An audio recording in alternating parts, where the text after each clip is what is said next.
So yun nga guys, no? Pag-usapan natin yung iba't ibang klaseng medic. Dito sa Pilipinas, meron tayo iba't ibang klaseng medic. Meron tinatawag na lay rescuer.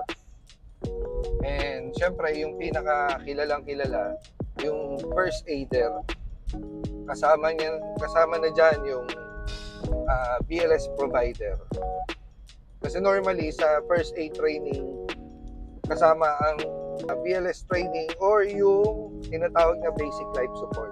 Third is yung EMR o yung emergency medical responder. So next is yung EMT o yung emergency medical technician.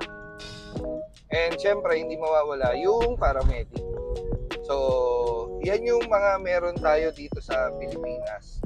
Sila yung mga nagtatrabaho sa EMS o yung Emergency Medical Services. Yung mga nakasakay sa ambulance.